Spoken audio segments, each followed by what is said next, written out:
A professional genealogist found my twins through a public DNA database. And now my billionaire CEO ex-husband's entire family knows the truth. I will take those children from you, Rebecca. The threat hung in the air of my kitchen, spoken by a man who 6 years ago told me children weren't in his 5-year plan. Michael Wilson, tech mogul, Boston royalty, and father who just discovered his twins existed, towered over me, his blue eyes like ice. "Try it," I whispered, my hand gripping the counter so hard my knuckles turned white. "Your grandmother may have found them through a DNA database, but no judge will give you custody when they hear how you threw me away for being an inconvenience to your precious career." His jaw clenched, the same stubborn chin I see on Emma every day when she doesn't get her way. "You had no right to keep them from me. And you had no right to tell me our marriage wasn't worth sacrificing your trajectory for." "Mommy?" Jack's small voice came from the doorway. "Who is this man? Why is he making you cry?" Michael froze, staring at his son, his perfect mirror image. "For the very first time. Would you hide your children from the person who broke you? Or does blood always deserve to know blood, no matter the cost?"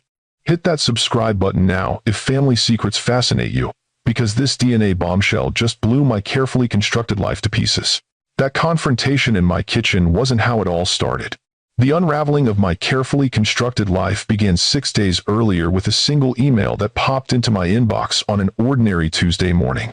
But to understand why that message terrified me, you need to know about the life I'd built, the one I was desperate to protect. By most measures, I'd made it.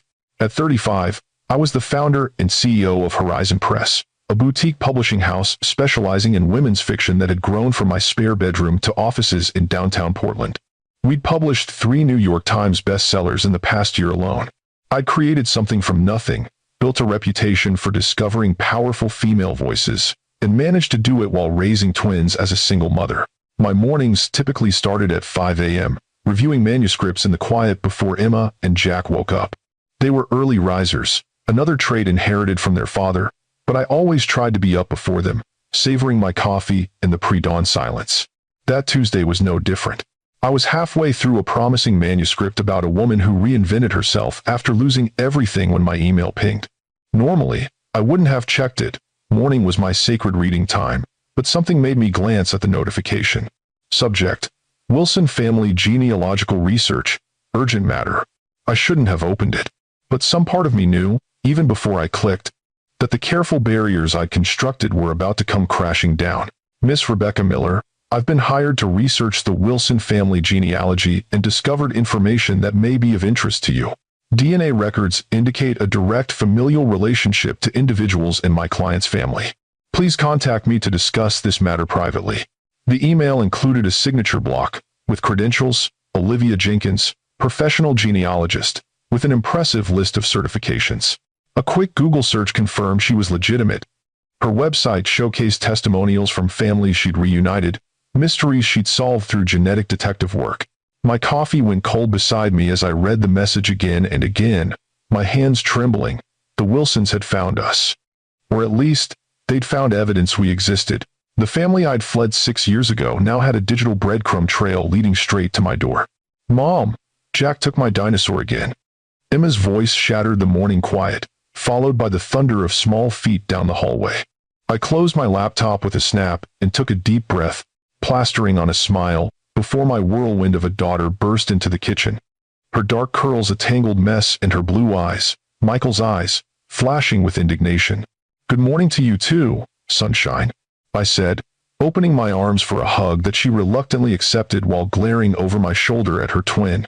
"He says T-Rex can't be purple, but I made her purple because she's a girl dinosaur," Emma explained, pulling back to gauge my reaction to this grave injustice. Jack appeared in the doorway, clutching the disputed purple dinosaur. At 5, he was already methodical, logical, and precise. So much like his father that sometimes it took my breath away. "Dinosaurs weren't purple, Mom," he said seriously.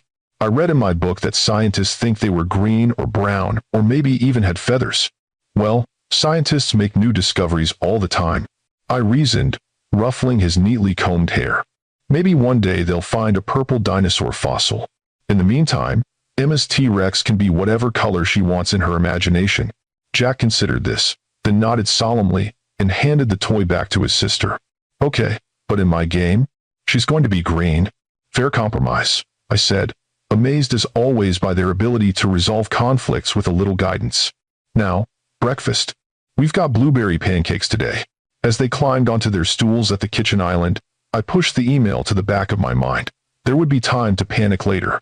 For now, I had 2 hungry 5-year-olds to feed before school and a publishing house to run. But the email nagged at me all day, through morning meetings with authors, lunch with my senior editor, and an afternoon marketing review. Catherine Wilson had hired a genealogist, Michael's grandmother, the Wilson family matriarch, who'd made it crystal clear during our marriage that I was a temporary mistake her grandson would eventually correct. The woman who'd looked at me across her formal dining table and said, "The Wilson line has continued unbroken for 5 generations. Michael understands his responsibility to that legacy." Catherine had never liked me, the middle-class girl from a family of teachers who'd caught her grandson's eye at a literary fundraiser. I wasn't from their world of old money and older names. I didn't understand the responsibilities that came with being a Wilson. Now Catherine had found evidence of my children, her great-grandchildren, the heirs to the Wilson legacy that she'd been so concerned about. I tried to focus on work, but by 3 o'clock, I gave up the pretense. "Lisa," I called to my assistant, "I'm heading out early. Family matter." "Everything okay?" she asked, eyebrow raised. "I never left early." "Fine. Just need to handle something before the twins get home from school." I grabbed my bag and coat. "I'll be on email." The drive home took 20 minutes, and I spent every one of them running scenarios. I could ignore the email, pretend I never received it, but I knew the Wilsons, they never gave up when they wanted something. Catherine would simply find another way to reach me, perhaps a way less private than email. I could respond but refuse to engage. Claim she was mistaken, but DNA didn't lie, and if she'd found genetic links to my children in a database, denial wouldn't work. I could threaten legal action, but against what? It wasn't illegal to discover your own relatives through a commercial DNA service. By the time I pulled into my driveway, I'd made my decision. I would call this Olivia Jenkins, find out exactly what she knew and what Catherine wanted. Knowledge was power, and I needed every advantage. Inside my empty house, the twins were at after-school care until 5. I poured myself a glass of wine and dialed the number from the email signature. "Olivia Jenkins speaking. This is Rebecca Miller. You sent me an email about the Wilson family." I kept my voice neutral, giving nothing away. "Miss Miller, thank you for calling." Her voice was warm but professional. "This is a sensitive matter I'd prefer to discuss in person. Are you available to meet tomorrow?" "Who hired you?" I asked instead of answering her question. A slight pause. "My client is Catherine Wilson. She's researching her family tree and used a commercial DNA database. The results showed a close familial match that was unexpected. I was hired to investigate further." "What exactly did you find, Miss Jenkins?" "2 individuals with close genetic relationships to the Wilson family. Records indicate they're your children, Miss Miller.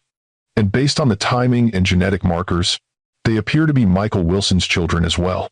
My heart pounded against my ribs. "And you shared this information with Catherine Wilson?" "Not the specifics. I informed her I'd located potential family members and needed to investigate further before providing details." I took a long sip of wine, considering my options.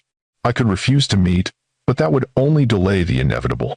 Catherine Wilson was not a woman who gave up easily. "Tomorrow at 2. There's a coffee shop on Maple Street called Birch and Bean. I'll meet you there." After hanging up, I walked to the kitchen window that overlooked our backyard.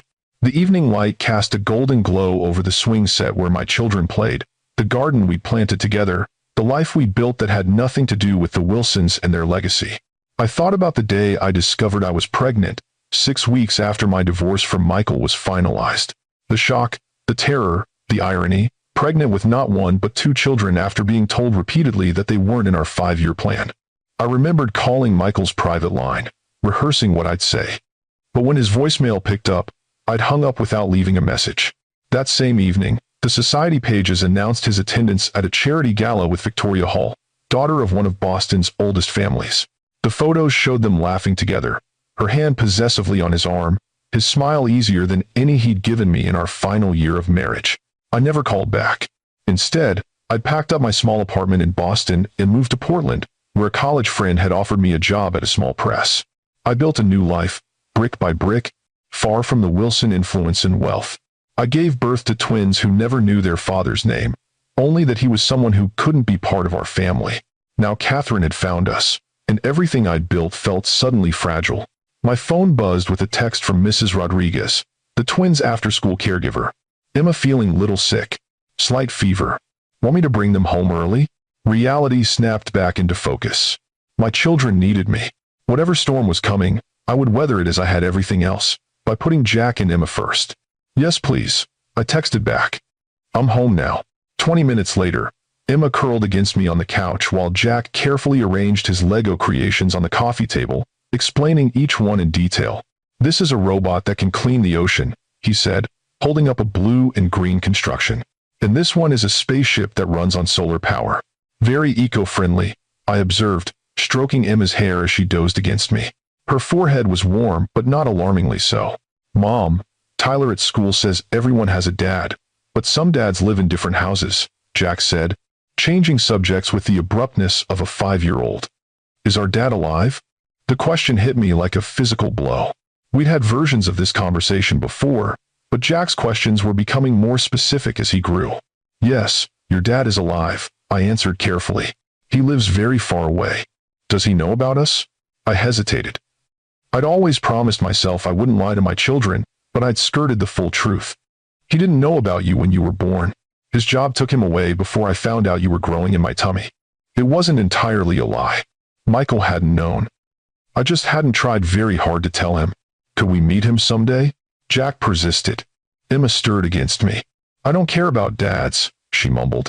Tyler's dad never comes to art class. He's always working.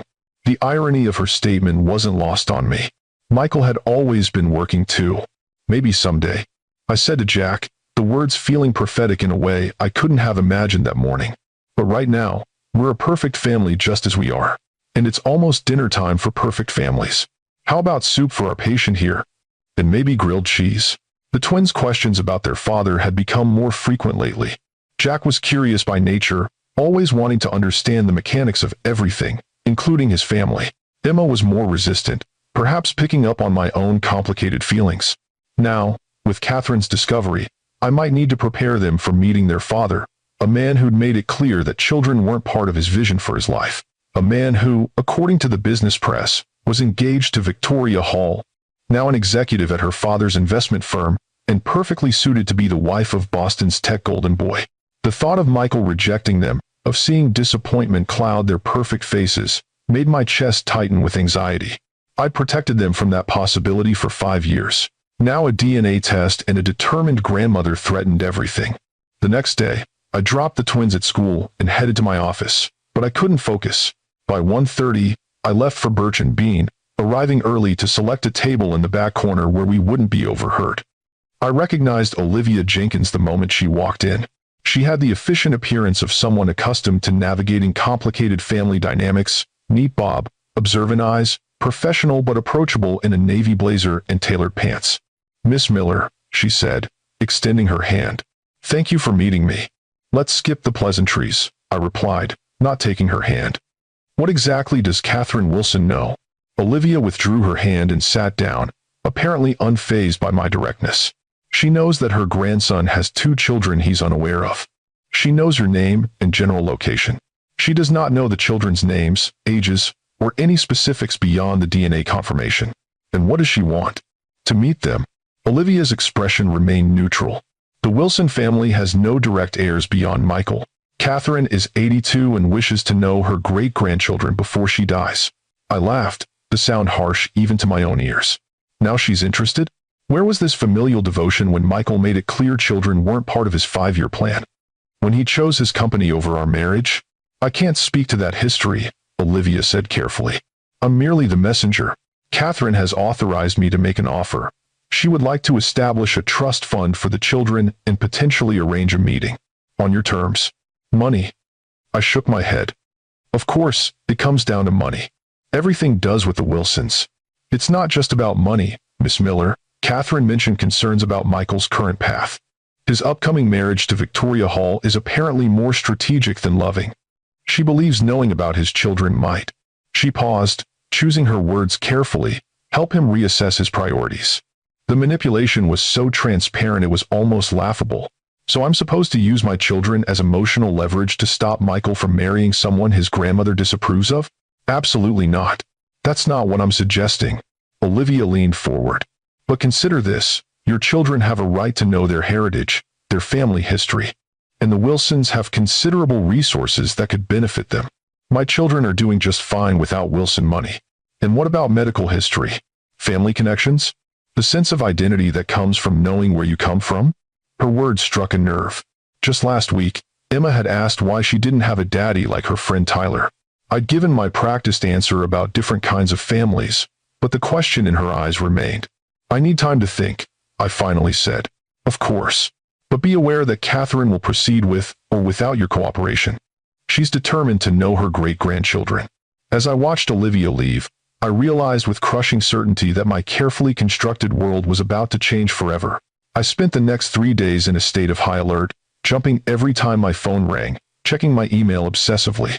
I expected Catherine to show up at my office, or worse, at the twins' school. But there was nothing, no calls, no emails, no surprise visits. The silence was almost worse than action. It gave my imagination room to run wild with possibilities, none of them good. By Friday, I'd convinced myself that perhaps Catherine had decided to let sleeping dogs lie. Maybe Olivia had conveyed my reluctance, and the Wilson matriarch had chosen to respect my boundaries. I should have known better. I was at my desk, reviewing a promising manuscript, when my assistant buzzed. Rebecca, there's a Michael Wilson here to see you. He doesn't have an appointment, but he's quite insistent. The manuscript slipped from my fingers. 6 years of imagining this moment hadn't prepared me for its actual arrival. Send him in. I stood, straightening my jacket, grateful for the power position behind my large desk. The woman who faced Michael Wilson today wasn't the heartbroken ex-wife he'd left behind. I was the founder and CEO of a successful publishing house, a mother, a woman who'd rebuilt her life from scratch. The door opened, and there he stood, Michael Wilson, tech genius and Boston's most eligible CEO, dressed in a tailored suit that probably cost more than my monthly mortgage payment.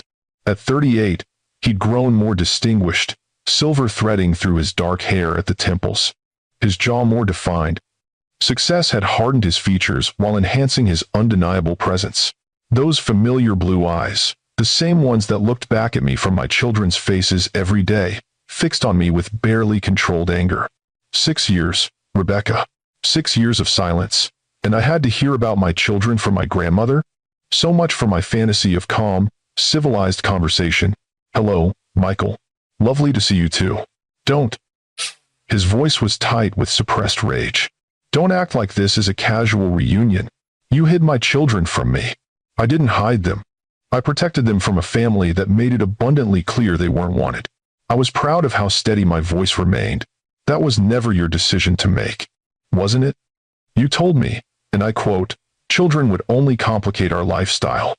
You divorced me because our priorities no longer aligned. Your exact words. I said I wasn't ready for children then. I never said I didn't want them ever. The distinction didn't seem particularly important at the time, especially when I discovered my pregnancy after our divorce was final. Michael ran a hand through his hair, a gesture so familiar it made my heart ache despite my anger. You should have told me. Why? So you could offer financial support, but no emotional connection? So you could see them on holidays and birthdays while building your empire? They deserved better than a part-time father who saw them as obligations. You don't know what kind of father I would have been. I know exactly what kind of husband you were, brilliant, driven, and completely unwilling to compromise your ambitions for anyone else's needs. His jaw tightened. People change, Rebecca. Do they? From what I hear, you're engaged to the perfect society bride who understands the importance of your work. Congratulations. Something flickered in his eyes. Uncertainty, perhaps. My personal life isn't relevant to this discussion. It's entirely relevant. These are my children we're talking about. I need to know what you want from them. They're our children, and I want to meet them. I want to be their father. The sincerity in his voice unsettled me. This would be easier if he were the same emotionally detached man who'd walked away from our marriage. It's not that simple. Make it simple. Tell me their names. Show me pictures. Let me see them. I hesitated, then reached for my phone, pulling up a recent photo. Jack and Emma at the park, their faces alight with laughter as they chased each other around the playground. Michael's hand trembled slightly as he took the phone. "They're beautiful," he whispered. "What are their names?" "Emma and Jack. They're 5 years old. Twins." A smile ghosted across his face. "That explains my grandmother's sudden interest in genetic heredity in our family line. They're good kids, Michael. Smart, kind, curious about everything." He looked up, his eyes suspiciously bright. "Do they know about me?" "They know their father couldn't be part of our family. I never said anything negative about you." This, at least, was true. I'd been careful never to poison them against the father they'd never met. "I want to meet them, Rebecca. Soon." "And then what? You'll drop in and out of their lives when your schedule permits? Delegate their care to nannies and assistants?" "I'm not the same man who left you, Becca." The old nickname slipped out, catching us both off guard. "At least give me the chance to prove it." I studied him, searching for signs of the man I'd once loved beyond reason, the one who'd stayed up all night debating literature with me, who'd built me bookshelves by hand for our first apartment, who'd kissed me beneath New England stars before ambition consumed everything soft in him. One meeting, supervised, at my house where they feel safe. And if at any point I think it's too much for them, it ends immediately. Relief softened his features. "Thank you." As he turned to leave, he paused.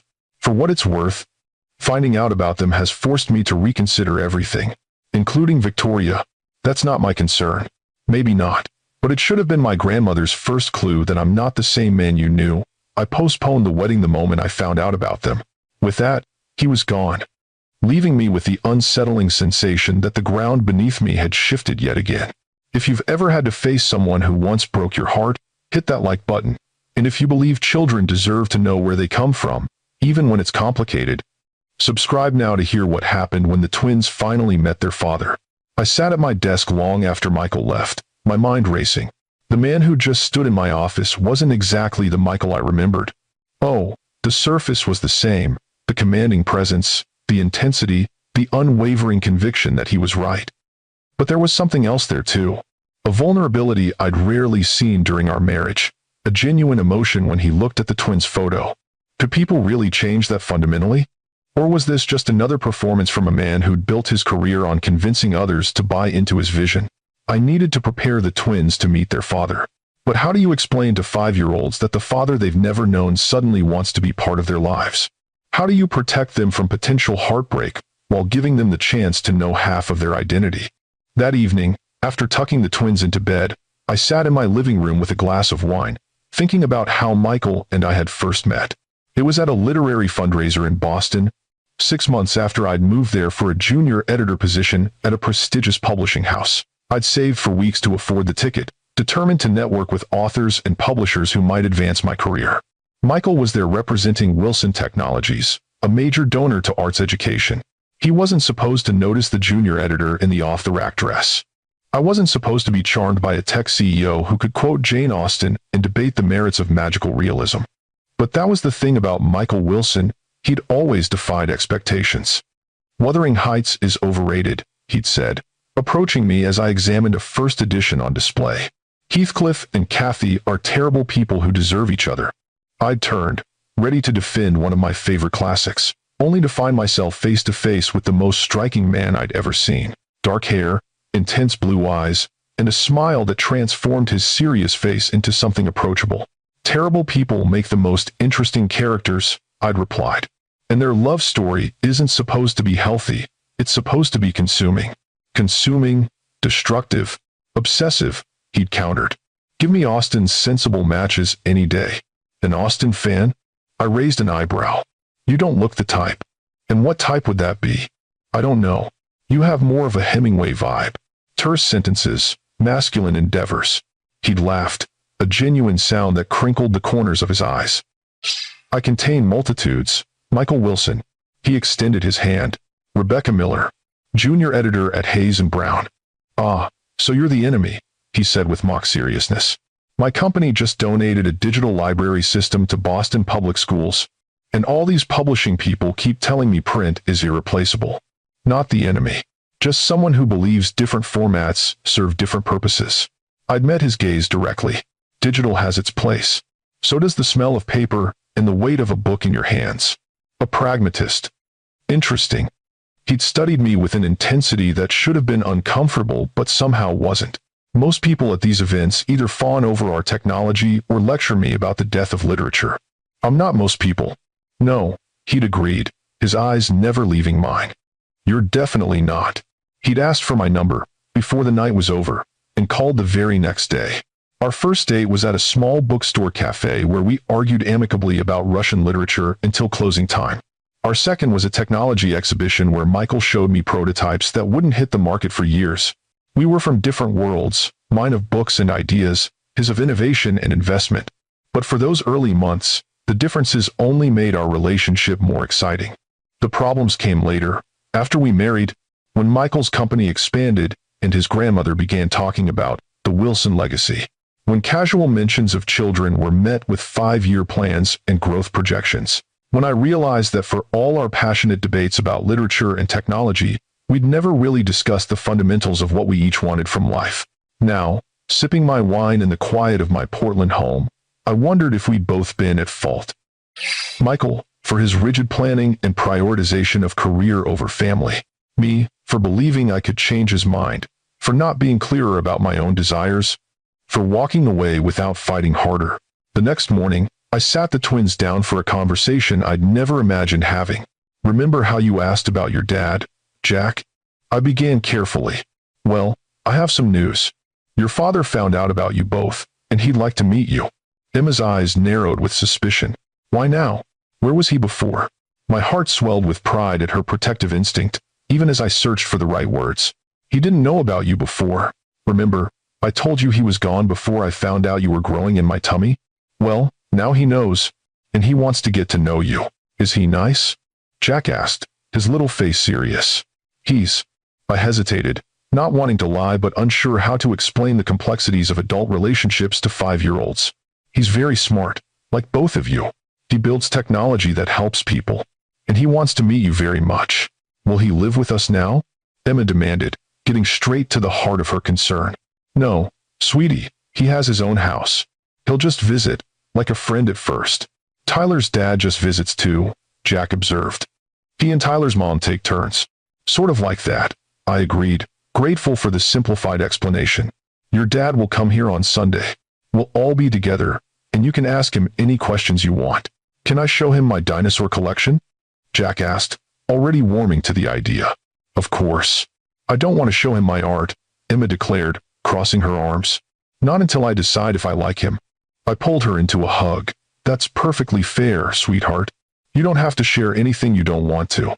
As I held my daughter, I silently thanked her for her caution. At least one of us was approaching this reunion with appropriate wariness. The next 2 days passed in a blur of preparation. I cleaned the house obsessively, though I told myself it wasn't to impress Michael. I coached the twins on what to expect, while trying not to influence their opinions. I rehearsed what I would say, how I would act, determined to show Michael that we were doing perfectly fine without him. Sunday arrived with a clarity that seemed almost staged, sunlight streaming through autumn leaves, the air crisp and clean. The twins were unusually quiet as they helped me prepare lunch, simple sandwiches and fruit, nothing fancy that might suggest I'd made an effort. At precisely noon, the doorbell rang. Jack froze with anticipation while Emma affected elaborate disinterest, though I noticed she'd put on her favorite dress, the blue one with stars that brought out her eyes. Ready? I asked them, receiving solemn nods in return. I opened the door to find Michael standing on my porch, looking nothing like the polished CEO who'd confronted me in my office. He wore jeans and a casual sweater, his hair slightly tousled by the breeze. He clutched 2 carefully wrapped packages and looked more nervous than I'd ever seen him. Hi, he said simply, his eyes moving past me to where the twins stood half hidden behind my legs. Come in, I replied, stepping aside. Emma, Jack, this is Michael, your father. Michael crouched down to their level, his movements careful, as though approaching something precious and fragile. Hello, he said, his voice surprisingly gentle. I've been wanting to meet you both for a long time. Emma, despite her declared suspicion, was the first to speak. Why didn't you visit before? Mom said you were working. Michael glanced at me before answering. I was working, but I also didn't know where you were. If I had known about you, I would have been here sooner. Did Mom forget to tell you? Jack asked with the straightforward logic of a 5-year-old. I tensed, waiting for Michael to throw me under the bus, to tell them I'd kept them from him deliberately. Instead, he surprised me. Your mom and I had a complicated relationship. We both made mistakes. But now I know about you, and I'd like to get to know you, if that's okay. Do you live in a big house? Emma asked, changing subjects with a child's fluidity. Tyler's dad has a pool. Michael laughed, a genuine sound I hadn't heard in years. I do have a pool, actually. And a house that's probably too big for just one person. Can we see it? Jack asked, his interest piqued. Someday, maybe, if your mom says it's okay. Michael glanced at me, acknowledging my authority in this new arrangement. I brought you both something. He handed them each a package. Emma tore into hers immediately while Jack carefully removed the paper in neat folds. Emma squealed with delight at the advanced art set inside, complete with paints, pencils, and a real canvas. How did you know I like to draw? Your mom mentioned you're artistic. I used to draw too, when I was younger. Jack opened his box to reveal a building set with electronic components. Is this for making robots? It's for making whatever you can imagine. I built my first circuit board when I was 7. I thought you might enjoy engineering too. I built a tower with my blocks that was taller than me, Jack said proudly. I'd love to see what you can build with this, Michael replied, and the genuine interest in his voice surprised me. We moved to the living room, where the twins gradually warmed to Michael's presence. He answered their rapid-fire questions with patience I'd rarely seen him exhibit with adults, listened intently to Jack's elaborate explanations of his Lego creations, and admired Emma's reluctantly shared artwork with specific, thoughtful comments that clearly pleased her. I watched from a slight distance, torn between relief that he was connecting with them and fear of what that might mean for our carefully balanced lives. When the twins went to the kitchen for cookies, a treat I'd baked yesterday in another, not trying to impress Michael, moment of domesticity, he turned to me. They're incredible, Becca. You've done an amazing job with them. They make it easy. They're naturally good people. They have your compassion, he said softly, and your creativity. They have your focus, and your stubbornness. He smiled, a genuine expression that reached his eyes. I've missed 6 years of their lives. I don't want to miss any more. What are you proposing? Regular visits, scheduled in advance so they can count on them. No broken promises. And your fiancé? How does Victoria feel about instant fatherhood? His expression hardened slightly. Victoria and I are reassessing our relationship. She was more concerned about how children would affect our social standing than getting to know them as people. Sounds familiar? I deserve that, he conceded. But I'm not that person anymore, Becca. Losing you changed me, though not quickly enough.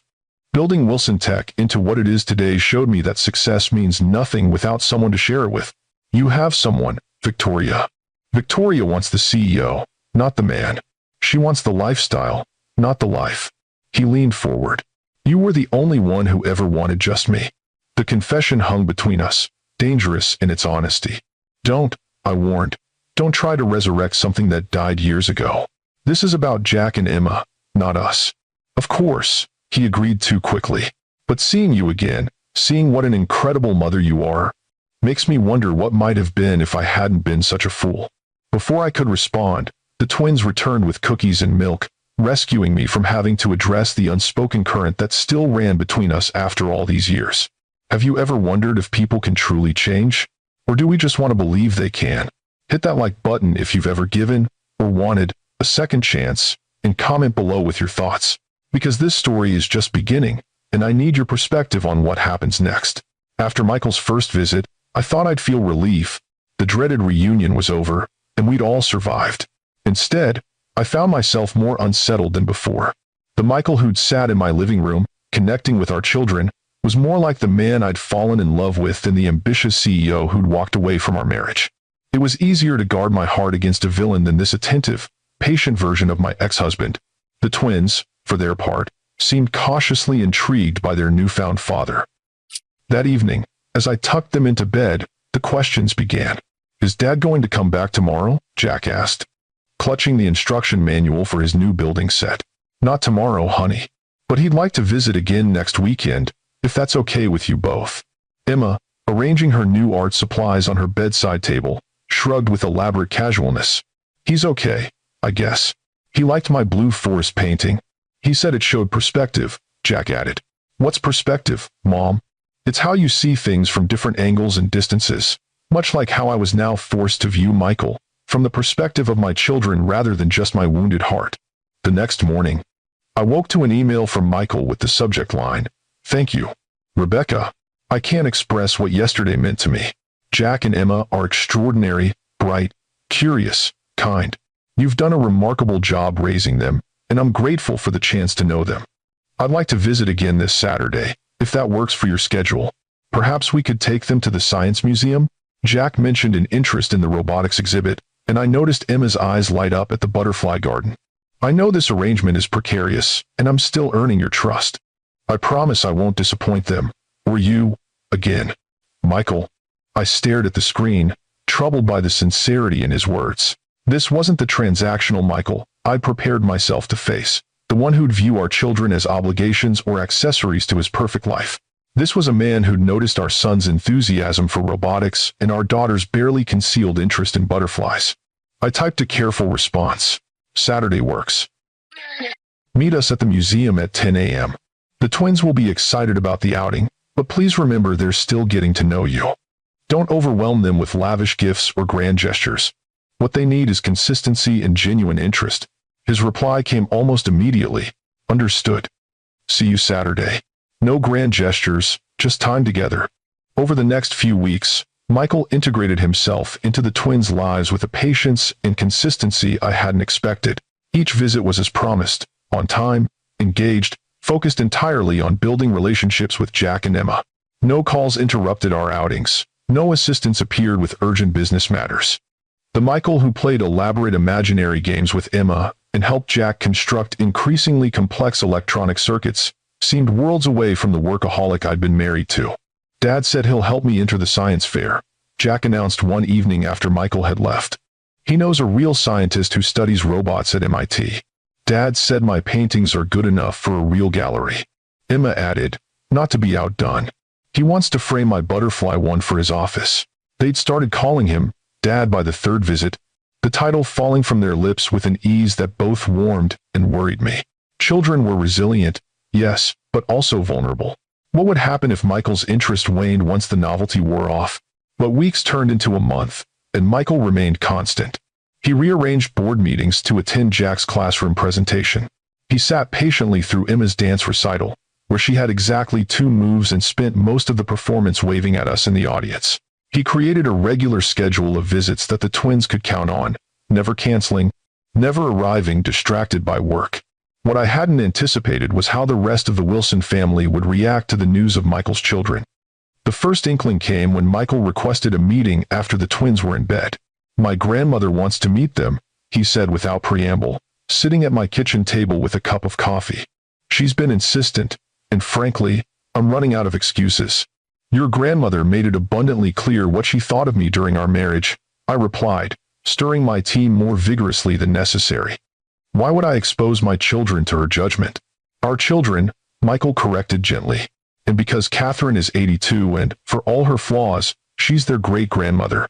The only one they'll ever have. The same woman who told me I was an unsuitable match for you because my family lacked proper lineage. The same woman who's had 6 years to reflect on her mistakes. Who admits, in her own prickly way, that she was wrong about you." I raised an eyebrow. Catherine Wilson admitted she was wrong? I find that hard to believe. Her exact words were, "The Miller girl has proven herself more capable than I anticipated." Michael's lips quirked into a half-smile. "From Catherine, that's practically a declaration of admiration.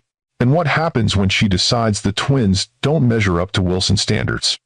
When she starts planning their futures according to what benefits the family legacy?" Michael's expression sobered. "That won't happen. I won't let it happen. Like you didn't let it happen to us?" The words escaped before I could stop them, heavy with old hurts. He flinched. "I deserve that. But Becca, I'm not the same man who let his grandmother dictate his life choices. I've spent 6 years building something that's mine, not the family's. I make my own decisions now. Easy to say when those decisions align with what your family wants. You think my family wants me to end my engagement to Victoria Hall, daughter of one of Boston's oldest families, to pursue a relationship with my ex-wife and our children?" He ran a hand through his hair in frustration, Because that's exactly what's happening, and Catherine is decidedly not pleased about it. I nearly dropped my mug. What did you just say? Which part surprised you more? That Victoria and I are over, or that I want another chance with you? Both. Either. Michael, we haven't talked about. I never said. I know you didn't, he interrupted. And I'm not pressuring you. But I think we should be honest about what's happening here. I'm not just getting to know my children. I'm remembering what it felt like when we were a team, before I let ambition and family expectations cloud my judgment. We can't go back, I said quietly. I don't want to go back. I want to go forward, with all of us together, if you'll consider it. The sincerity in his voice terrified me more than any grand declaration could have. This wasn't just about custody arrangements or co-parenting schedules.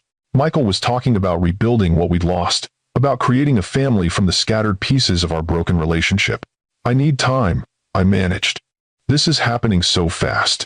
I understand. He stood to leave. About Catherine, would you consider a short visit, supervised by both of us? She's not getting any younger, and whatever her flaws, she is their great-grandmother.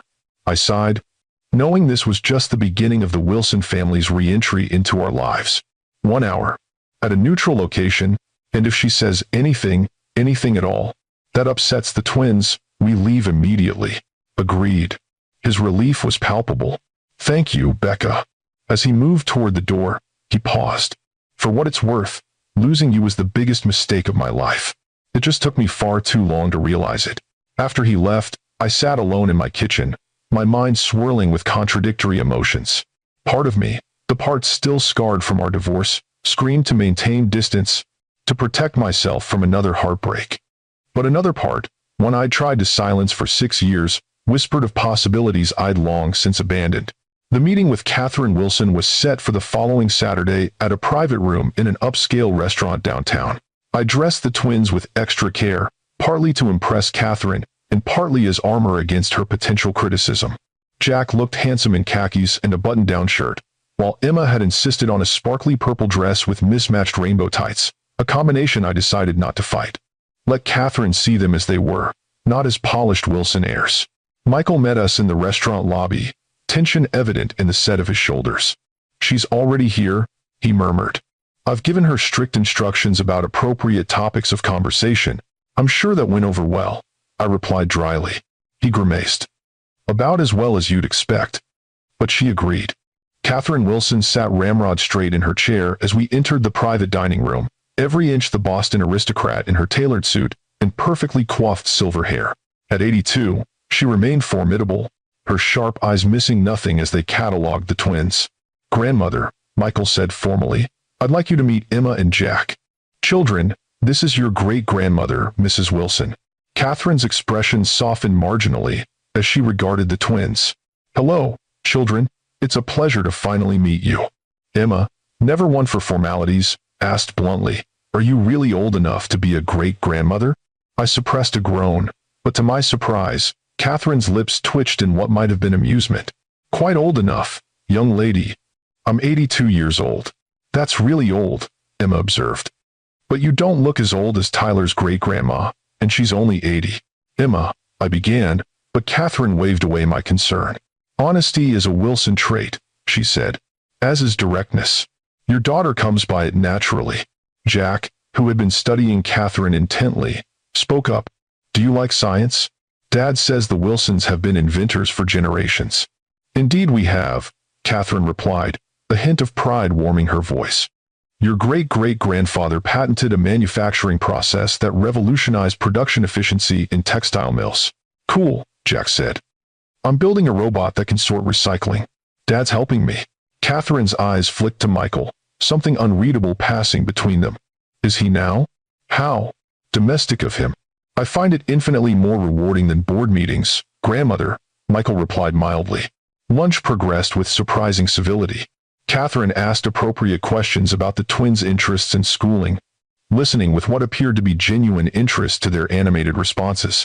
She even smiled, actually smiled, when Emma described her latest art project, a series of portraits of women who changed the world, including Catherine herself because Dad says you run everything behind the scenes. As dessert arrived, Catherine turned her attention to me. You've done well with them, Rebecca. They're bright, well-spoken, confident children. Thank you, I replied, wary of the unexpected compliment.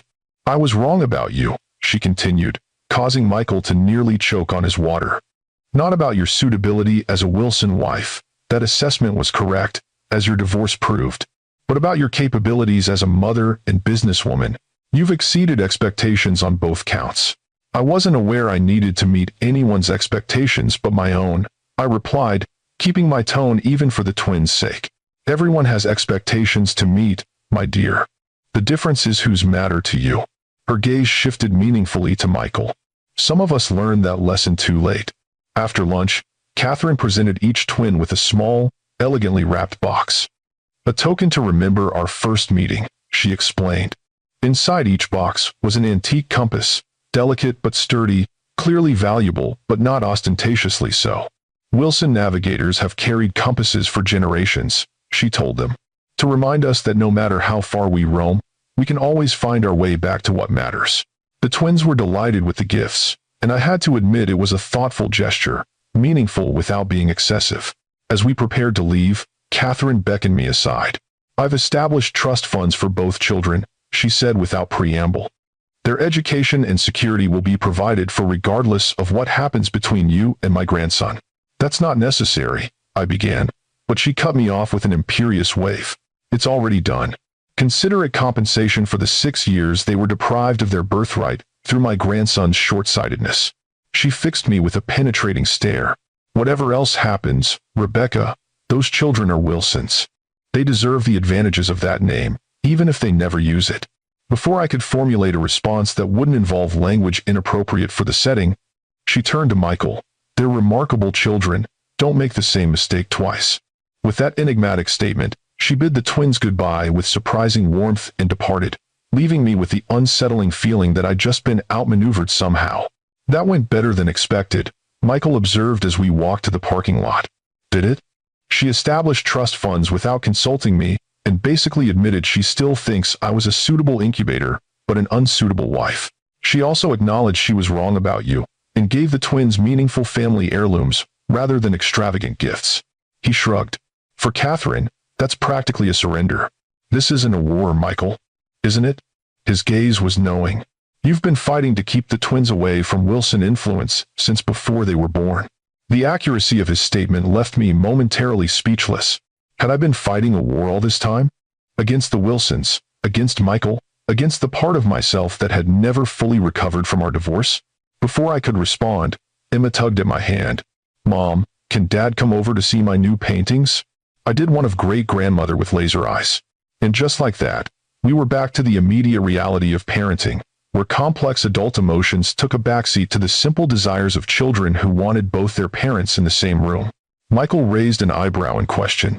Fine, I sighed. Dinner at our place. But this doesn't mean... I know what it doesn't mean, he interrupted gently. For now, let's just focus on what it does mean, an evening with our children. The days that followed brought more Wilson family members into our orbit. Michael's parents, long divorced but united in their interest in newfound grandchildren, sent formal requests to meet the twins.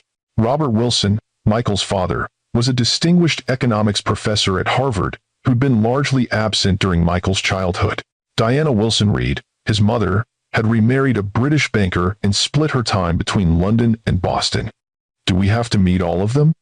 I asked Michael one evening, as he helped clean up after dinner at my house, another increasingly common occurrence. The twins are just getting used to having you in their lives. I don't want to overwhelm them. We can pace it, he agreed easily. Maybe my father first? He's the least intimidating of the bunch. The man who told you that emotions are inefficient in business negotiations, that's your idea of least intimidating? Michael laughed. Fair point. But he's mellowed with age. And unlike my mother, he won't critique their wardrobes or suggest Swiss finishing schools.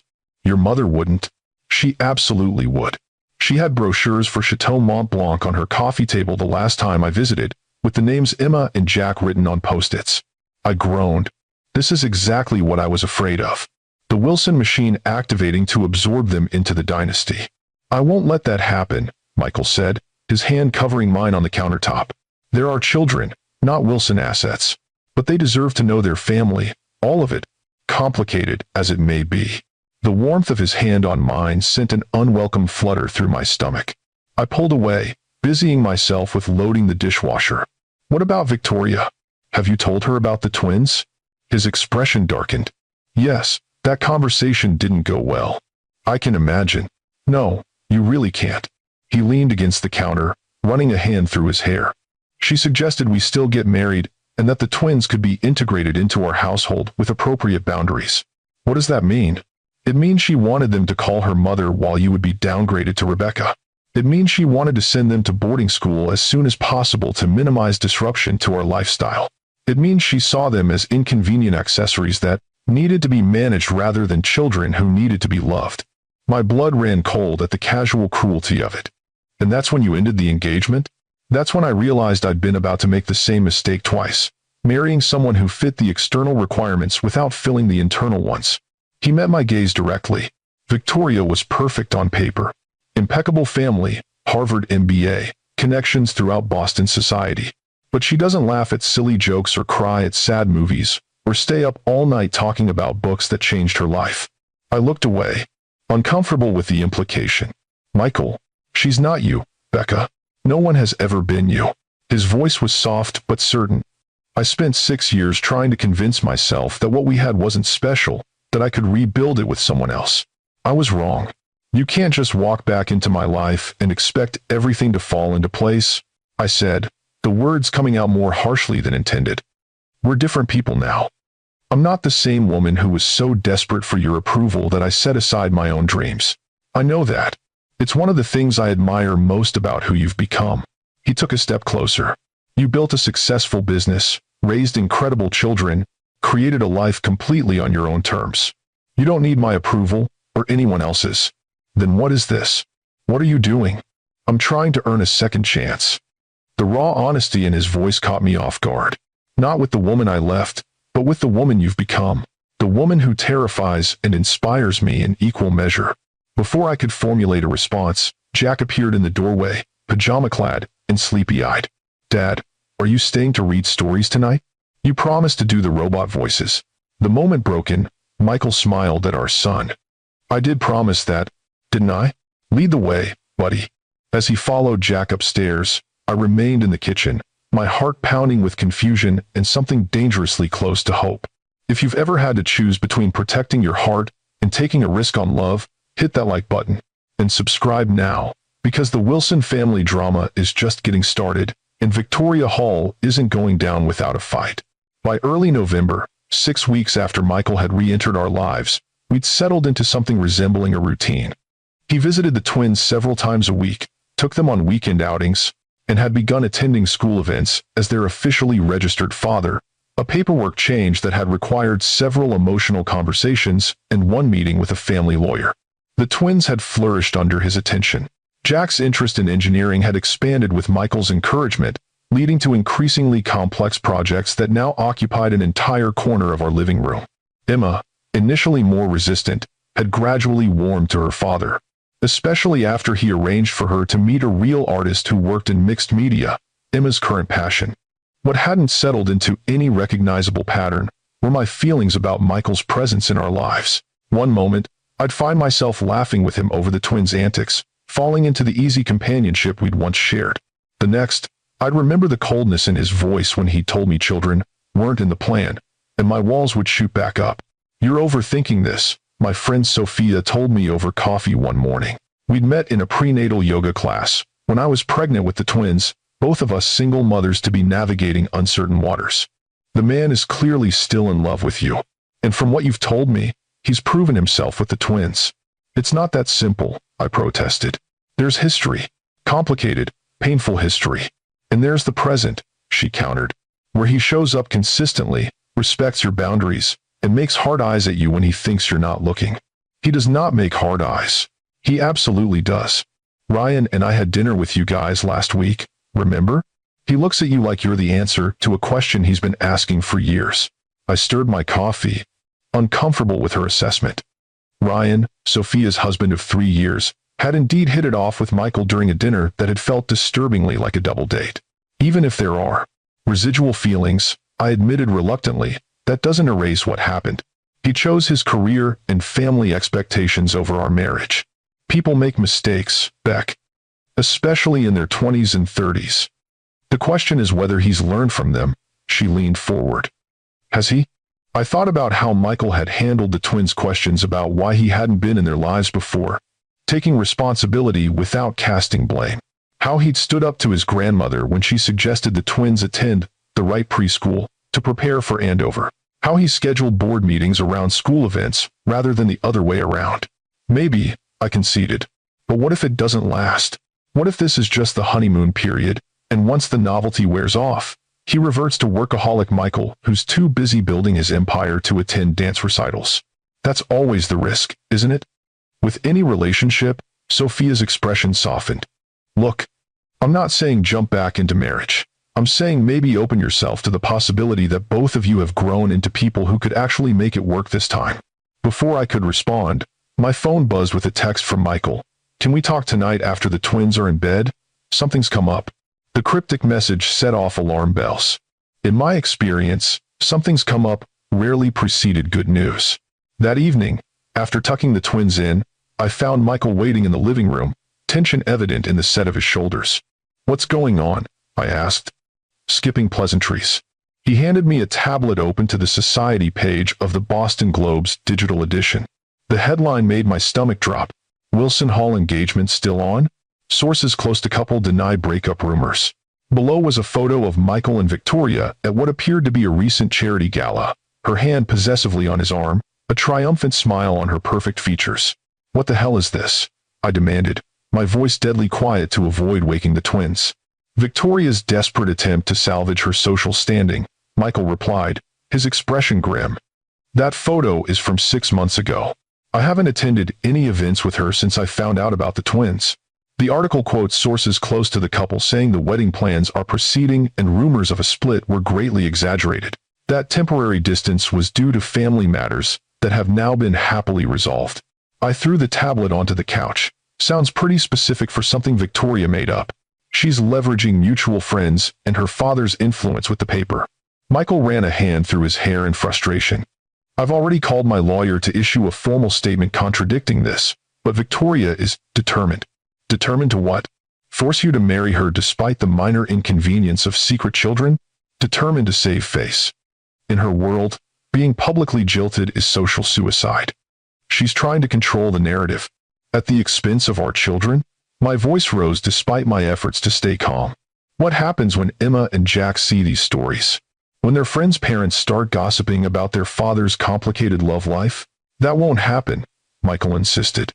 I'll make sure of it. How? By issuing a press release about your 5-year-old twins? By dragging them into a public relations war between Boston elites? Of course not. I'll handle this privately with Victoria. Like you've been handling it for the past 6 weeks? I gestured to the tablet. Because from where I'm standing, you haven't been very effective. Michael's jaw tightened. I've been focused on building relationships with my children and rebuilding trust with you. Forgive me if Victoria's wounded pride wasn't my top priority. Well, it should have been, because now she's making it everyone's problem. I paced the living room, anxiety building. This is exactly what I was afraid of. The Wilson drama machine activating and threatening the stable life I've built for my children. Our children, Michael corrected automatically. And this isn't Wilson drama. This is one woman who can't accept that I've chosen a different path. A woman you were planning to marry until 6 weeks ago. I reminded him. A woman who, by your own admission, perfectly fit the Wilson mold of an appropriate wife.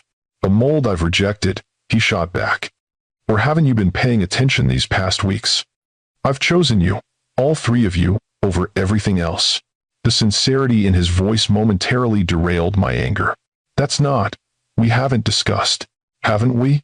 Maybe not explicitly, but every time I'm here, every dinner, every bedtime story, every moment we spend together as a family, I'm choosing this life over the one I thought I wanted.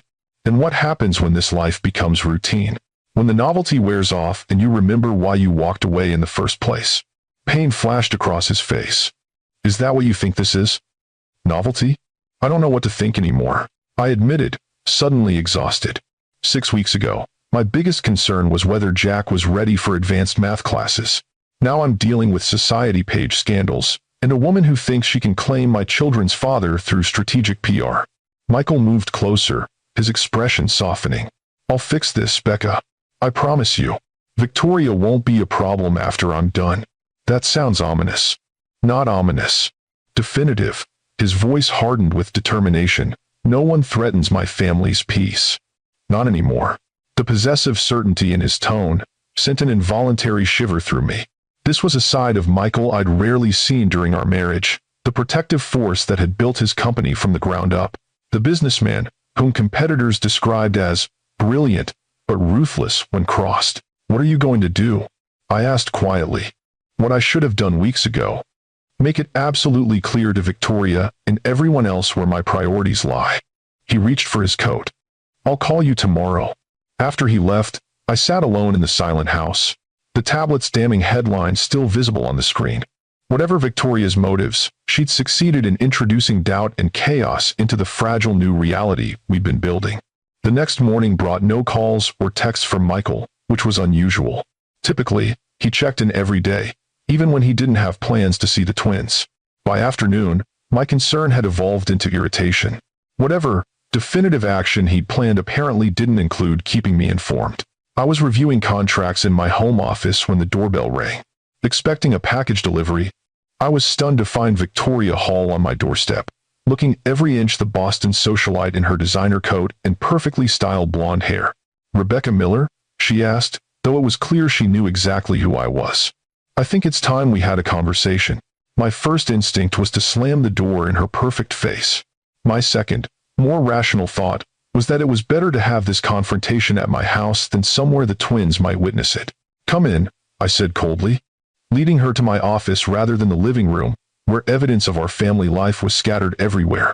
Victoria assessed my home with barely concealed disdain, her gaze lingering on the children's artwork framed on the walls and the family photos on the shelves. Charming, she said in a tone that suggested the opposite. Very domestic. Did you come here to critique my decorating choices? I asked, not bothering to offer her a seat. Or was there an actual purpose to this visit? I came to clear up some apparent confusion. She removed her gloves with deliberate precision. Michael is going through a predictable crisis of conscience after discovering his secret children. It's understandable, if inconvenient, but our engagement stands, regardless of what he may have led you to believe. That's not what Michael told me. Michael is temporarily overwhelmed by guilt and novelty. Once the shine wears off playing weekend father to your offspring, he'll remember what's important. Her smile was glacial. The Wilson legacy, the company he's built, the life we've planned together. If you believe that, why are you here? Shouldn't you be confident enough to let this phase run its course? Because you're encouraging his delusion that he can somehow integrate his mistake children into our world without consequences. Her facade of politeness slipped, revealing the steel beneath. Let me be very clear, Rebecca. Those children will never be accepted in Boston society. They'll always be the scandalous secret offspring, the embarrassing evidence of Michael's youthful indiscretion. White-hot rage surged through me. Get out of my house. I haven't finished. Yes, you have. You've said more than enough for me to understand exactly what kind of person Michael almost married. I moved to the door, and for the record, my offspring have more intelligence, creativity, and genuine humanity in their little fingers than you've demonstrated in this entire conversation. You think you've won, Victoria said, not moving. But you don't understand the world Michael belongs to, the responsibilities he carries. He may play house with you for a time, but he'll always choose the path he was born for. If that's true, then why do you feel threatened enough to show up at my door? I raised an eyebrow. Sounds like you're the one with doubts, not Michael. Her composure slipped further. Michael belongs with me. We make sense. You're just a remnant of his past, a sentimental mistake he's revisiting out of guilt. And yet here you are, tracking me down to stake your claim. Not exactly the behavior of a secure fiancé. You have no idea who you're dealing with, Victoria warned, finally moving toward the door. The Wilsons and the Halls have been allied for generations. We protect our own. So do I replied, meeting her gaze steadily. And unlike you, I'm not trying to force someone to love me through social obligation and family alliances. If Michael chooses you, he's free to go. But it will be his choice, not yours, not Catherine's, not anyone else's. After she left, I called Michael immediately, my hands shaking with anger. "Your fiancée just left my house," I said when he answered. "Apparently, she didn't get the memo about your broken engagement." "What?" His shock seemed genuine. "Victoria came to your house? What did she say?" I gave him a condensed version of her visit, editing out the most hurtful comments about the twins. "She seems convinced you're just going through a phase and will eventually return to the fold." "I'm sorry, Becca. I had no idea she would do this." His voice hardened. "But this ends today. I've already spoken with her father this morning about the engagement being officially over. I'll handle Victoria directly." "This is exactly why I kept the twins away from your world," I said, the admission slipping out before I could stop it. This toxic combination of wealth, social standing, and familial obligation. I didn't want them growing up thinking their value was determined by their usefulness to the family legacy. "Neither do I," Michael replied quietly. "That's why I've spent the last 6 years building something separate from the Wilson name, something that's mine alone, something I could be proud to share with my children." "What are you talking about?" "Wilson Tech is mine, built from the ground up with my own capital, not family money." I refused Catherine's offers of investment specifically to maintain independence. There was pride in his voice, and something else, a need for understanding. I wanted to prove I could create something valuable on my own terms. This revelation shifted something in my perception of him. I'd always assumed Wilson Tech was an extension of the family empire, another branch of the dynasty. The idea that Michael had deliberately chosen independence, had rejected the easy path of family money, contradicted the narrative I'd constructed about him. "Why didn't you tell me this before?" "Would it have mattered?" he asked softly. "Would it have changed how you saw me?" I didn't have an answer for that. Or rather, I wasn't ready to admit the answer might be yes. "Just handle Victoria," I said finally. "And make sure she never approaches my children." "Our children," he corrected again, gently but firmly. "And I promise you, after today, Victoria Hall will understand exactly where I stand." I ended the call with mixed emotions. Anger at Victoria's intrusion, concern about the impact of this drama on the twins, and a confusing warmth at Michael's protective response. He'd sounded so certain, so definitive about his choices. But Victoria's words echoed in my mind. "Michael belongs with me. We make sense." On paper, they did make sense, both from prominent Boston families, both Harvard-educated, both moving in the same social circles. What did Michael and I have in common now, besides our children and a history steeped in pain? The twins returned from school full of excitement about the upcoming Thanksgiving pageant, temporarily distracting me from these troubling questions. As I helped Emma make a paper turkey and listened to Jack practice his lines as Pilgrim number 3, I pushed thoughts of Victoria, Michael, and complicated adult emotions to the back of my mind. That evening, as the twins finished dinner, the doorbell rang. Expecting Michael for his regular Tuesday visit, I was surprised to find him in a formal suit, looking unusually solemn. "We need to talk," he said, glancing past me to where the twins were visible in the dining room. "All of us." "Michael, what's going on?" He took a deep breath. "I've made some decisions today that will affect all our lives. I wanted to discuss them with you first, but circumstances forced my hand." A chill ran through me. "What does that mean?" "It means that tomorrow morning, the Boston Globe will announce that Wilson Tech is relocating its headquarters to Portland. It means that I've resigned from the Wilson Family Foundation Board, and it means that I've publicly acknowledged Jack and Emma as my children and heirs." I stared at him, stunned. "You did what?" "I chose our family over Boston society, Wilson traditions, and everything else that's kept us apart." His expression was a mixture of determination and vulnerability. "I chose you, Becca. All 3 of you. If you'll have me. Is it possible to truly start over when the past has shaped so much of who we are? Hit that subscribe button now, if you believe in second chances. Because Michael Wilson just upended his entire life for a chance at redemption, but is it too little, too late? And what happens when the twins discover why their father wasn't in their lives for 5 years? Stay tuned for the dramatic conclusion to our story. "You did what?" I repeated, unable to fully process Michael's bombshell announcement. "Dad." Emma's excited squeal interrupted us as she spotted Michael in the doorway. She raced over, Jack close behind, both still wearing the paper pilgrim hats they'd made for the Thanksgiving pageant.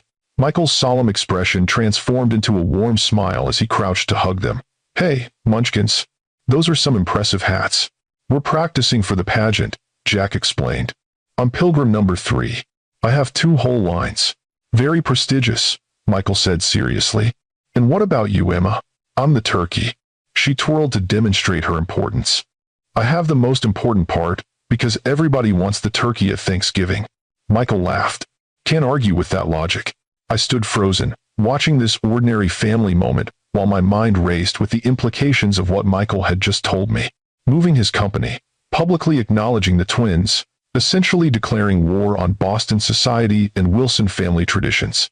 Kids, I said, finding my voice, why don't you go finish your dessert in the kitchen? Dad and I need to talk for a few minutes. Grown-up talk? Emma asked suspiciously. Yes. Grown-up talk, I confirmed. Is it about Christmas presents? Jack asked hopefully.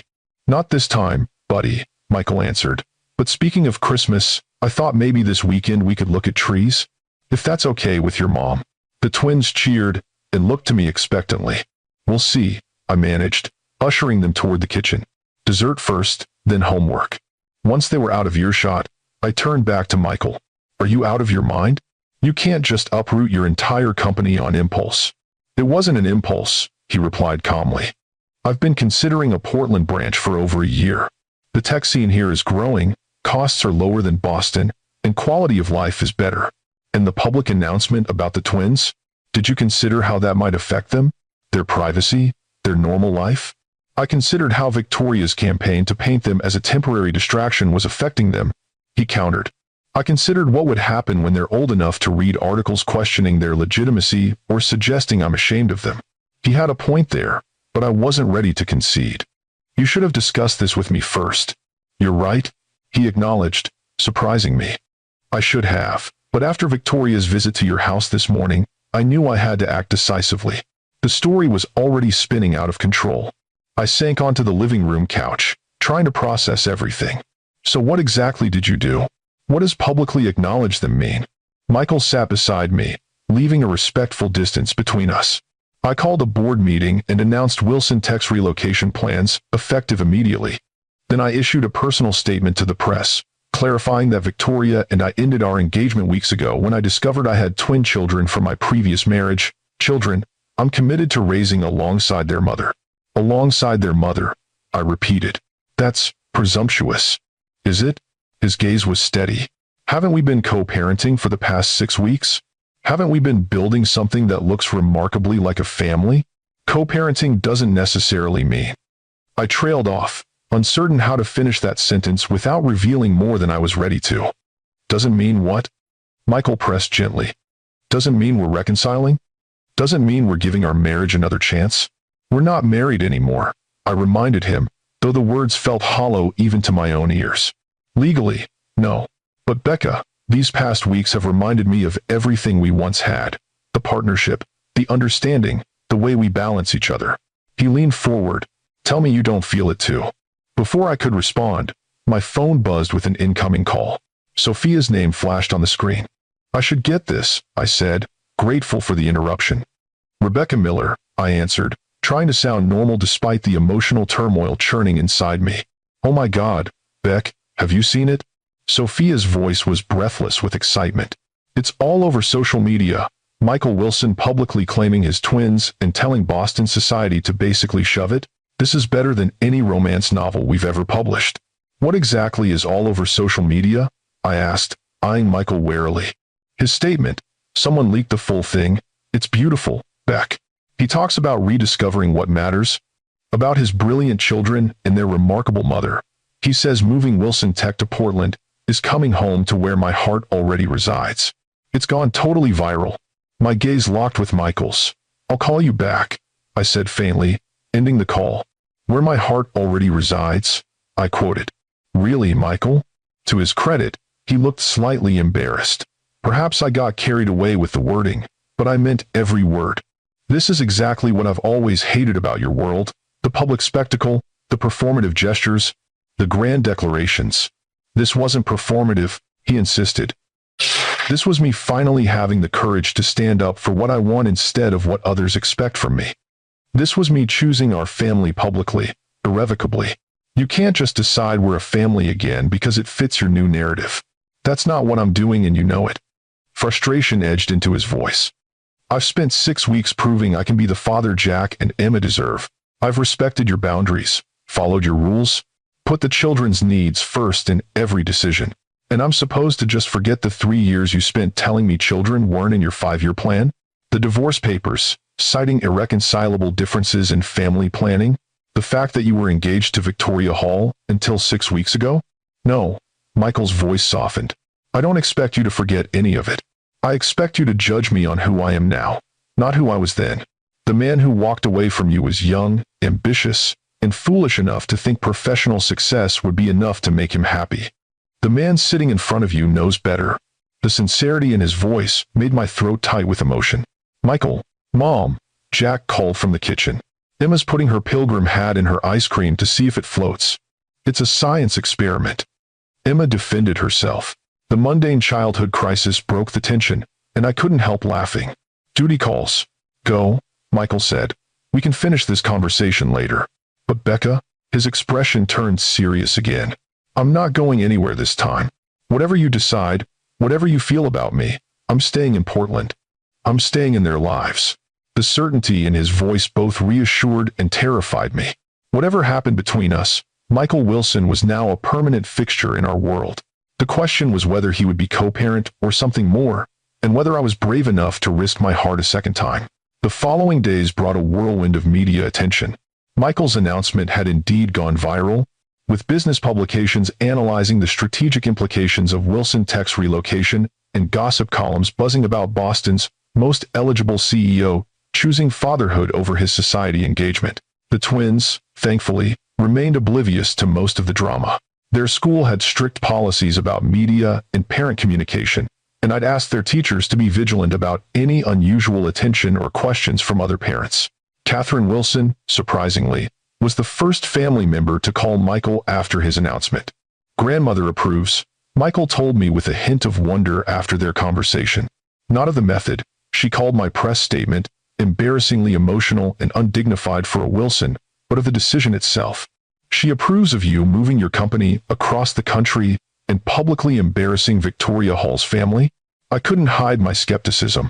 She said, and I quote, "It's about time you showed some backbone and made decisions based on conviction rather than convenience." Michael shook his head, bewildered. I think she respects that I finally took a stand, even if it wasn't the stand she would have chosen. And your parents? Father thinks I'm having a midlife crisis and has recommended an executive coach. His tone was dry. Mother is already planning a Christmas visit to see her darling grandchildren and has asked for their sizes so she can order appropriate Portland attire. Whatever that means. Probably designer raincoats and miniature hunter boots, I suggested, remembering Diana's fashion-forward approach to everything. Probably, he agreed with a smile. But they're coming around, in their own ways. The Wilson family drama seemed determined to unfold regardless of my wishes, but I had to admit Michael was handling it admirably, shielding the twins from unwanted attention while standing firm in his commitment to them. A week after his announcement, with the media frenzy beginning to die down, Michael invited me to tour the building he'd leased for Wilson Tech's Portland headquarters. The renovations won't be complete for a few months, but I wanted you to see it, he explained as we walked through the spacious former warehouse. This will be the main development floor, and upstairs we'll have administration, conference rooms, and a few specialized labs. It's impressive, I admitted, taking in the soaring ceilings and large windows overlooking the river. But a major undertaking. Are your Boston employees willing to relocate? About 60% are moving with us.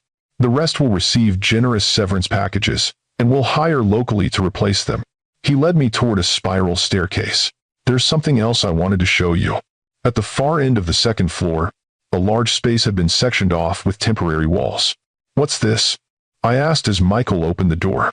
The future home of the Wilson Foundation for Women in Publishing, he said, watching my reaction carefully.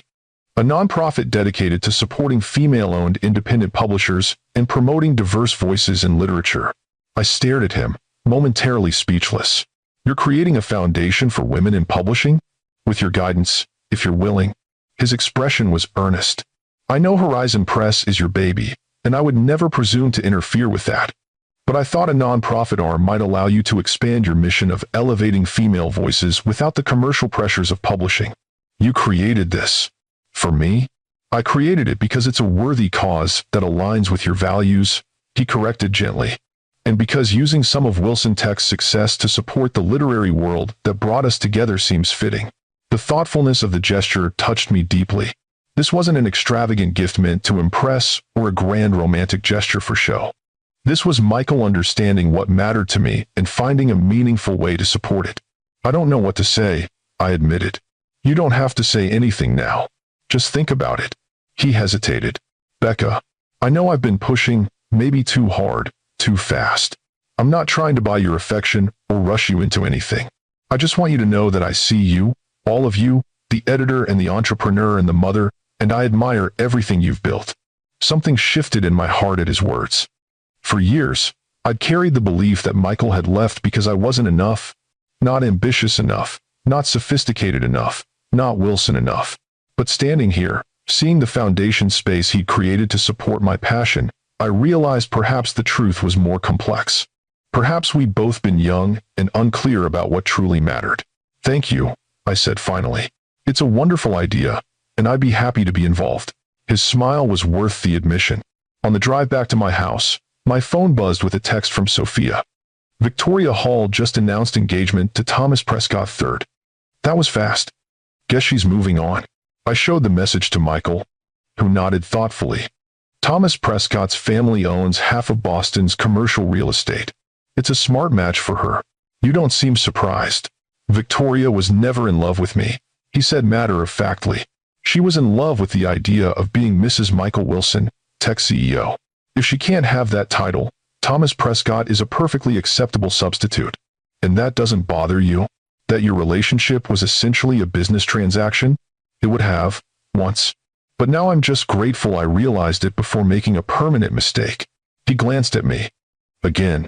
The implication hung between us, that marrying Victoria would have been repeating the mistake he made in leaving me. The difference was, this time he'd chosen differently. Thanksgiving arrived with an unexpected layer of complexity. Michael had planned to fly to Boston for his family's traditional gathering at Catherine's estate, but a week before the holiday, he asked if he could join us instead. The twins have never had a Thanksgiving with their father, he said. I don't want to miss another milestone. I hesitated, weighing the implications. Thanksgiving was intimate, family-centered. Allowing Michael to join would signal a shift in our relationship beyond co-parenting. Please, Mom? Jack pleaded, when I mentioned the possibility. Dad says he knows how to make real cornbread stuffing like they had at the first Thanksgiving. That's historically dubious, I noted dryly. But it tastes really good. Emma contributed. He showed me pictures on his phone. Outvoted by my own children, I agreed, with the condition that Sophia and Ryan would still join us as planned. Having other adults present would help maintain some emotional distance. At least that was my theory. In practice, Thanksgiving turned into the most natural, joyful holiday I could remember. Michael arrived early to help cook, moving around my kitchen with surprising competence. The twins alternated between helping and playing elaborate games in the living room, occasionally reporting on their progress to Michael, who listened with genuine interest no matter how many times they changed the rules. Sophia and Ryan arrived at 4, bearing pies and knowing smiles at the domestic scene they'd walked into. By dinner time, the 6 of us gathered around my dining table, expanded with a leaf I rarely used, looking very much like a traditional family holiday. Before we eat, Michael said as we settled in, I'd like to say something. He looked around the table, his expression serious. This is the first Thanksgiving I've spent with my children, and I'm profoundly grateful for that gift. I'm also grateful to Rebecca for creating such a wonderful home and family, and for allowing me to be part of it now. He raised his glass, to second chances and new beginnings. To second chances, Sophia and Ryan echoed, while the twins clinked their sparkling cider glasses with enthusiasm, more interested in the ritual than its meaning. As we ate, laughed, and shared stories, I found myself watching Michael with the twins. He cut Emma's turkey into perfect bite-sized pieces without being asked, remembered that Jack preferred his cranberry sauce separate from the other foods, and listened intently to their chatter about school friends and playground politics. This was not the Michael I'd been married to, the ambitious young executive more focused on his next meeting than on building a family. This was a man who'd learned what mattered, who'd chosen fatherhood with his whole heart. After dinner, as the twins helped Ryan set up a board game in the living room, Sophia cornered me in the kitchen under the pretense of helping with dishes. Okay, you can't tell me you're still on the fence, she whispered, nodding toward Michael, who was carefully wrapping leftovers with more precision than the task required. It's complicated, I hedged. It's really not, she insisted. That man adores your children, respects your career, and looks at you like you hung the moon. Plus, he makes excellent cornbread stuffing and does dishes. What exactly are you waiting for? A guarantee that he won't break my heart again? I suggested weakly. Honey, there are no guarantees in love. You know that better than anyone. She squeezed my arm gently. But there's a difference between taking a risk and taking a calculated risk. You have 6 weeks of consistent, devoted behavior as evidence. That's more than most of us get before making big decisions. Later, after our guests had left and the twins were in bed, Michael helped me with the final cleanup. We worked in companionable silence, falling into a rhythm that felt both new and familiar. Thank you for today, he said as he dried the last serving platter. For letting me be part of the twins' holiday. They loved having you here, I admitted. We all did. Even you? His tone was light, but his eyes were serious. I met his gaze directly. Even me. Becca. He set down the dish towel, moving closer. I know I hurt you. I know I made the worst mistake of my life when I let you go. And I know you have every reason to protect your heart from me. But I'm asking you to consider that people can change, that I've changed. That the man standing in front of you now knows exactly what he wants, and it's you. You and our children and the life we could build together. The earnestness in his voice, the vulnerability in his expression, cracked something open inside me, a door I'd kept firmly closed for 6 years. I'm scared, I confessed. Not just of being hurt again, but of disrupting the twins' lives, of confusing them if things don't work out between us. That's a legitimate fear, he acknowledged. But consider this, they're already attached to me. I'm already a fixture in their lives. Whether we're together or just co-parents, they're emotionally invested now. So what are you suggesting? I'm suggesting we try, slowly, carefully, with the children's well-being as our priority. No grand gestures, no rushed decisions, just us, seeing if what we once had can be rebuilt into something stronger. And if it can't, then we'll still be the best co-parents we can be. His hand found mine, fingers intertwining. But Becca, I think it can. I think what we have is worth fighting for. The warmth of his hand against mine felt right in a way I couldn't deny. I'd spent 6 years building walls around my heart, protecting myself from the man who'd broken it so thoroughly. But watching him with our children, seeing the person he'd become, I wondered if those walls were now keeping out happiness rather than pain. One step at a time, I said finally. That's all I can promise. His smile was like sunrise. One step at a time is perfect. That step turned into many over the following weeks. Michael began staying for dinner more often, occasionally lingering after the twins were in bed to talk. Reconnect, rediscover each other as adults, rather than the young couple we'd once been. We shared stories of the years we'd missed, my struggle to launch Horizon Press while caring for infant twins, his lonely climb to tech industry success. We discovered new common ground in parenting philosophies and social causes, and rediscovered old connections in our love of literature and art. The twins, perceptive as always, noticed the shift in our relationship. Are you and Dad getting married again? Emma asked bluntly one evening as I tucked her into bed. What makes you ask that? I hedged, caught off guard by her directness. Because you laugh at his jokes now, and you let him hold your hand when you watch movies with us. Her expression was serious. And Dad told Jack he thinks you're the most beautiful mom in the world. He said that, did he? Yep. And Jack said you're pretty, but Mrs. Rodriguez makes better cookies. Emma shrugged. Boys are weird about priorities. I laughed, smoothing her wild curls. They certainly are. But to answer your question, your dad and I are figuring things out. We care about each other very much, but adult relationships can be complicated. Because of what happened before? When Dad didn't know about us.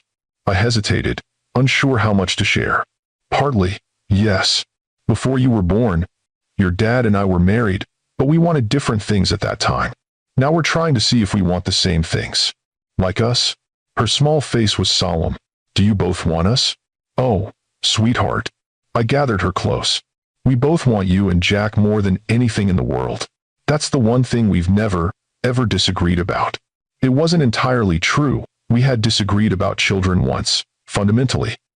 But the current reality was what mattered to Emma, and in that reality, both her parents adored her without reservation. By Christmas, Michael had become such a regular presence in our home that it seemed natural to create new holiday traditions together. We took the twins to choose a tree, spent an evening decorating it with a mixture of my collected ornaments and new ones Michael had brought, and established a Christmas Eve tradition of hot chocolate and holiday stories by the fire. On Christmas morning, the twins woke us at an ungodly hour, bursting with excitement. Michael had stayed over in the guest room, the first time he'd done so, to be present for the full Christmas experience. Santa came, Jack announced, bouncing on my bed while Emma did the same to Michael down the hall. We gathered in the living room, still in pajamas, to watch the twins open their gifts with infectious enthusiasm. Michael and I had coordinated our shopping carefully, ensuring a balance of educational and purely fun presents, with nothing too extravagant that might overshadow more modest gifts from others. After the children had opened their presents, Michael handed me a small, wrapped package. "This isn't much," he said, suddenly nervous. "But I wanted you to have something meaningful, rather than impressive." Inside the box was a delicate silver bookmark, engraved with a quote from Jane Austen: "There is no charm equal to tenderness of heart." "It's from Sense and Sensibility," Michael explained. "The book we were arguing about the night we met." "I remember," I said softly, running my finger over the elegant engraving. "You were defending Colonel Brandon while I championed Willoughby, if only to be contrary. And we both knew halfway through the argument that we'd found something special." His gaze was warm with memory. "I was wrong about so many things, Becca, but I was right about you from the very beginning." The sincerity in his voice touched something deep within me. This thoughtful gift, connecting our present to our beginning, spoke louder than any diamond or extravagance could have. "I have something for you too," I admitted, reaching beneath the tree for a carefully wrapped package, though it's not quite as elegant. Michael opened it to find a leather-bound journal, its pages filled with my handwriting. "What is this?" he asked, turning the pages carefully. "The twins' history," I explained. "Everything I could remember about my pregnancy, their birth, their first words, first steps, funny sayings, milestone moments, all the things you missed. I've been working on it since you came back into our lives." His eyes filled with tears as he read a random entry. "Emma, 18 months, looked at the full moon tonight and called it the whole cookie in the sky." Jack tried to explain it was the moon, very seriously telling her, "Moon, Em, not cookie." Then he looked up at me and whispered, "But it does look like a cookie. Becca." His voice broke. "This is the most precious gift anyone has ever given me. I thought you should have those moments, even if you couldn't be there for them." I swallowed against the tightness in my throat, and I thought, maybe we could continue it together, adding new memories as we make them. The look he gave me, full of wonder, gratitude, and unmistakable love, made my heart flutter in a way it hadn't in years. "I'd like that more than anything," he said. That evening, after the excitement had died down, and the twins were playing with their new toys, Michael and I sat on the couch together. A quiet moment amid the holiday chaos. "There's something else I've been wanting to ask you," he said, taking my hand. "But I've been waiting for the right moment." "That sounds ominous," I teased, though my pulse quickened. "Not ominous, hopeful." He turned to face me fully. "Horizon Press has been getting attention from major publishing houses, hasn't it? I've seen the articles about your success with female authors." Not what I'd expected him to say. "Yes, we've had some acquisition interest." "How did you know about that?" "The publishing world isn't that large, and successful independent presses are always on bigger houses' radar." His expression was serious. "Have you considered any of the offers?" "I've looked at them," I admitted. "The financial security would be significant, but I'd lose creative control, editorial direction, everything that makes Horizon what it is." He nodded thoughtfully. "What if there was another option? A partnership that would provide capital and expanded resources without sacrificing your vision?" "What kind of partnership?" "The Wilson Foundation could establish a publishing endowment, independent from Wilson Tech, with you as both beneficiary and director. You'd maintain complete creative control of Horizon, while gaining the financial security to take bigger risks on new authors." I studied his face, trying to understand his motivation. "Why would you do that?" "Because I believe in what you've built. Because supporting female entrepreneurs aligns with the Foundation's mission. And because I've learned that loving someone means supporting their dreams, not just fitting them into your own plans." His gaze was steady, certain. I should have done this years ago, Becca. I should have seen your publishing ambitions as something to nurture, not compete with. The acknowledgement of his past failure, coupled with this thoughtful solution to my current challenge, moved me deeply. This wasn't Michael trying to control my career or subsume it within his world. This was a true partnership, offered without strings. I'd want it structured very carefully, I said slowly, with clear boundaries between the foundation's support and Horizon's operations. Of course, your lawyers and ours can work out the details. His expression brightened with hope. Is that a yes? It's a, let's explore this possibility, I clarified, but I couldn't help smiling at his enthusiasm. He squeezed my hand gently. That's all I'm asking for, a chance to show you what we could build together, professionally and personally. As New Year's Eve approached, Michael and I found ourselves in a new place, not quite reconciled, not merely co-parents, but somewhere in between. The twins had accepted his increasing presence in our lives with uncomplicated joy, while I moved more cautiously, protecting my heart even as it opened more each day. We planned a quiet New Year's celebration at home, just the four of us, with board games, sparkling cider for the twins, and an agreement that they could try to stay up until midnight, but would inevitably fall asleep long before. As predicted, both children were dozing by 10, Jack sprawled on the living room floor amid Lego creations, Emma curled up on the couch with her new sketch pad clutched to her chest. Should we move them to their beds? Michael whispered as we surveyed our sleeping offspring. Not yet, I decided. Let's enjoy the quiet for a moment.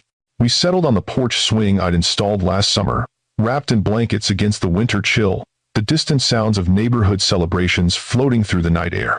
This time last year, Michael said softly, I was at Catherine's formal New Year's gala, making small talk with Boston's elite and counting the minutes until I could politely leave.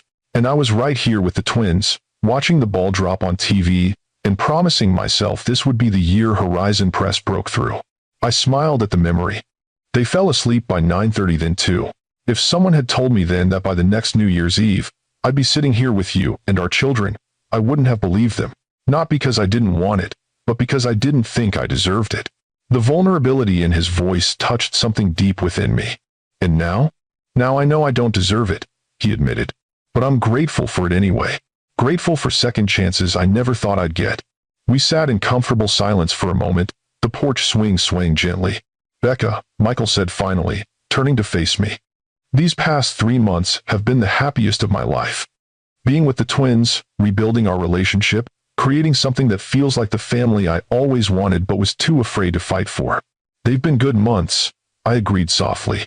I don't want to push you or rush you or make promises neither of us can keep. But I need you to know that I'm all in, with the twins, with you, with whatever we're building here. Whether it takes months or years to fully heal what was broken between us, I'm committed to this family.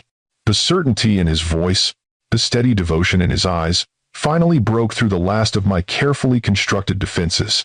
I'm scared, I admitted. Not of you, not anymore, but of how much I still feel for you, even after everything. Of how right this feels, the four of us together. Being scared is okay, he said, his hand finding mine. Loving someone is always a risk. But Becca, some risks are worth taking. He was right. Love was always a risk, with no guarantees, no certainty beyond the moment. But looking at this man who had transformed himself from the ambitious young executive who'd walked away to the devoted father who'd rearranged his entire life to be present for his children, I found myself willing to take that risk. I love you, I said simply, the words I'd held back for weeks finally breaking free. I think part of me never stopped. His breath caught. I love you too, more than I did before, because now I understand what love really means. Putting someone else's happiness and well-being before your own ambitions and fears. As the distant sounds of celebration grew louder, marking the approach of midnight, Michael leaned forward, his intent clear in his eyes. I met him halfway, our lips meeting in a kiss that felt like both reunion and new beginning, familiar yet entirely different from the kisses we'd shared in our youth. We broke apart at the sound of neighborhood cheers and fireworks. The new year had arrived, full of promise and possibility. Happy New Year, Michael whispered, his forehead resting against mine. Happy New Year, I replied, feeling a sense of rightness settle over me. Inside, Emma stirred on the couch, her sleepy voice calling, Did we miss it? Is it next year yet? Michael and I exchanged a smile before going in to reassure our daughter that yes, it was the new year, and no, she hadn't missed anything important. As we gathered our sleepy children to carry them to bed, Michael with Jack, me with Emma, I caught a glimpse of us in the living room window, reflected against the dark night outside. We looked like what we were becoming, a family, pieced back together in a new configuration, stronger at the broken places. 6 months ago, an email from a professional genealogist had upended my carefully constructed life. I'd feared the disruption, resented the intrusion, dreaded the emotional complications of Michael's return. But standing here now, watching him carry our sleeping son with such tender care, I could only feel gratitude for the twist of fate and modern DNA technology that had brought us back together. You know what's funny? I said softly as we tucked the twins into their beds. If your grandmother hadn't been so determined to research the Wilson family tree, if she hadn't used that DNA database, if Olivia Jenkins hadn't been quite so thorough in her investigation, none of this would have happened. I like to think I would have found you eventually, Michael replied, gently smoothing Jack's hair. But I'm grateful we didn't have to wait any longer than we did. 6 years was long enough. 6 years. That's how long it had taken for my carefully constructed life to unravel with a single email. But sometimes unraveling isn't destruction. It's making space for something new to be woven in its place. Something stronger, more beautiful, more resilient than what came before. As Michael and I stood in the hallway between our children's rooms, his arms slipping around my waist as naturally as if they'd never left, I realized that sometimes the most unexpected paths, even those that begin with unwelcome revelations in DNA databases, can lead exactly where we're meant to be. If you believe in second chances, in the power of growth and redemption, in the possibility that what was broken can be made stronger, hit that subscribe button now. And let me know in the comments, would you have forgiven Michael as Rebecca did, or would the past have been too much to overcome? Because sometimes the most surprising twist in any love story isn't the separation, it's finding your way back to each other and discovering that, against all odds, your hearts still recognize what your minds have forgotten, that some loves are worth fighting for. No matter how long the journey home,